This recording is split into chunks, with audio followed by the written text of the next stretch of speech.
নমস্কার, শান্তিবার্তা চ্যানেলের পক্ষ থেকে সকলকে জানাই অভিনন্দন। আজ পশ্চিমবঙ্গের বিভিন্ন স্থানে আলুর চাহিদাকে ভিত্তি করে আলুর দাম কী চলছে তা তুলে ধরবো আমার এই ভিডিওর মধ্যে দিয়ে। পাশাপাশি পশ্চিমবঙ্গে কবে থেকে হিমঘর খুলতে শুরু করবে তার বিস্তারিত তথ্য তুলে ধরবো আমার এই ভিডিওর মধ্যে দিয়ে। তা ভিডিওটিকে স্কিপ না করে শেষ পর্যন্ত দেখুন। ভিডিওটিতে একটি লাইক করুন। চ্যানেলে নতুন হলে প্রতিদিন আলুর বাজার দর ও আলুর খবর সম্বন্ধে বিস্তারিত জানতে এখনই চ্যানেলটিকে সাবস্ক্রাইব করুন।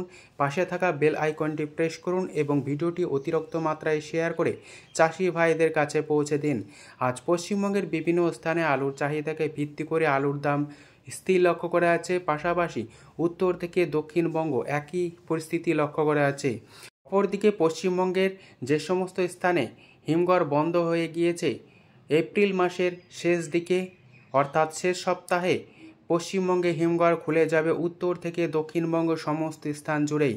তাই সেই দিকে দৃষ্টিপাত করে যে সমস্ত চাষি ভাইরা এখনও পর্যন্ত ডাম্পে আলু মজুত করে রেখেছেন তাদের সজাগ দৃষ্টি রেখে এবছর আলু বিক্রি করার প্রয়োজন রয়েছে। যখনই হিমঘর থেকে আলু বেরোনো শুরু করবে তখন কিন্তু ডাম্পের আলুর তুলনায় হিমঘরের আলুর টেম্পার যথেষ্ট ভালো থাকবে এবং চাহিদাও যথেষ্ট বেশি লক্ষ্য করা যাবে। এই পরিস্থিতিতে আজ পশ্চিমবঙ্গের বিভিন্ন স্থানে আলুর দাম কী চলছে তা আপনাদের সামনে তুলে ধরছি। আজ বাঁকুড়া জেলার কতুলপুরে জ্যোতি আলুর দাম চলছে প্রতি 50 কেজি হিসাবে 900 টাকা, যেখানে পয়েন্ট লোড বা রেডির দাম চলছে 970 টাকা থেকে 980 টাকা। কতুলপুরে পোকরাজ আলুর দাম লক্ষ্য করা আছে 800 থেকে 830 টাকা, যেখানে পয়েন্ট লোড বা রেডির দাম লক্ষ্য করা আছে 880 টাকা থেকে 890 টাকা। আজ বর্ধমান জেলার বুলবুলিতলায় জ্যোতি আলুর দাম চলছে প্রতি 50 কেজি হিসাবে 890 টাকা থেকে 900 টাকা, যেখানে পয়েন্ট লোড বা রেডির দাম লক্ষ্য করা আছে 980 টাকা। ডালা কোয়ালিটি হিসাবে 1000 টাকা প্রতি 50 কেজি রেডি। হুগলি জেলার তারকেশ্বরে আজ জ্যোতি আলুর দাম লক্ষ্য করা আছে প্রতি 50 কেজি হিসাবে 900 টাকা থেকে 920 টাকা, যেখানে পয়েন্ট লোড বা রেডির দাম চলছে ডালা হিসাবে 1000 টাকা এবং হালকা কোয়ালিটি বা গড় আলু হিসাবে 980 টাকা।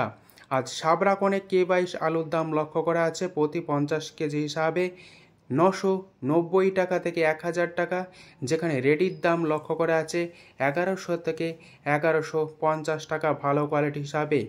গুড়াপে আজ জ্যোতি আলুর দাম লক্ষ্য করা আছে 900 টাকা, যেখানে রেডির দাম লক্ষ্য করা আছে 980 টাকা থেকে 990 টাকা। আজ চমকাইতলায় জ্যোতি আলুর দাম লক্ষ্য করা আছে 900 টাকা, যেখানে পয়েন্ট লোড বা রেডির দাম চলছে 980 টাকা থেকে 990 টাকা। আজ দক্ষিণবঙ্গের বিভিন্ন স্থানে আলুর দাম স্থির লক্ষ্য করা আছে। আজ পাঁশকুড়ায় জ্যোতি আলুর দাম লক্ষ্য করা আছে 890 টাকা থেকে 900 টাকা, যেখানে পয়েন্ট লোড বা রেডির দাম চলছে 970 টাকা থেকে 980 টাকা। জয়রামবাটিতে আজ পোকরাজ আলুর দাম চলছে প্রতি 50 কেজি হিসাবে 800 থেকে 830 টাকা, যেখানে পয়েন্ট লোড বা রেডির দাম লক্ষ্য করা আছে 970 টাকা থেকে 980 টাকা। আরামবাগে আজ জ্যোতি আলুর দাম লক্ষ্য করা আছে 900 থেকে 910 টাকা, যেখানে পয়েন্ট লোড বা রেডির দাম লক্ষ্য করা আছে 980 টাকা এবং ডালা কোয়ালিটি হিসাবে 1000 টাকা রেডি। আজ এই পরিস্থিতিতে দক্ষিণবঙ্গের বিভিন্ন স্থানে আলুর দাম কী চলছে তা তুলে ধরলাম। উত্তরবঙ্গের বিভিন্ন স্থানে আলুর চাহিদাকে ভিত্তি করে আলুর দাম বিভিন্ন স্থানে ভিন্ন ভিন্ন লক্ষ্য করা আছে। আজ উত্তরবঙ্গের জলপাইগুড়িতে জ্যোতি আলুর দাম লক্ষ্য করা আছে 800 থেকে 850 টাকা রেডি হিসাবে এবং মালদা জেলায় আজ পোকরাজ আলুর দাম চলছে রেডি হিসাবে 850 টাকা থেকে 880 টাকার মধ্যে। আজ উত্তরবঙ্গের কোচবিহারে জ্যোতি আলুর দাম লক্ষ্য করা আছে 800 থেকে 850 টাকা। আলিপুরদুয়ারে আজ জ্যোতি আলুর দাম চলছে প্রতি 50 কেজি হিসাবে 800 থেকে 850 টাকা এবং কোথাও কোথাও 860 টাকা পর্যন্ত লক্ষ্য করা আছে। উত্তরবঙ্গ জুড়ে বর্তমানে লাল বা হল্যান্ড আলুর দাম লক্ষ্য করা আছে প্রতি 50 কেজি রেডি হিসাবে 900 থেকে 980 টাকা। আজ দক্ষিণবঙ্গের বিভিন্ন স্থান এবং উত্তরবঙ্গের বিভিন্ন স্থানে আলুর দাম কী চলছে তা আপনাদের সামনে তুলে ধরলাম। আগামী দিনে আলুর ভবিষ্যৎ যথেষ্ট উজ্জ্বল রয়েছে। পাশাপাশি এবছরে হিমঘরে যথেষ্ট পরিমাণে আলুর লোড কম হয়েছে, যার কারণে এবছর আলুর দাম থাকার সম্ভাবনা রয়েছে এবং কিছু কিছু স্থানে চাষি ভাইরা মনে করছেন এবছর আলুর দাম খুচরো মার্কেটে 30 থেকে 40 টাকার মধ্যে দাম থাকবে বলে তারা অনুমান করছেন। যদি ভিডিওটি ভালো লাগে চ্যানেলটিকে সাবস্ক্রাইব করুন।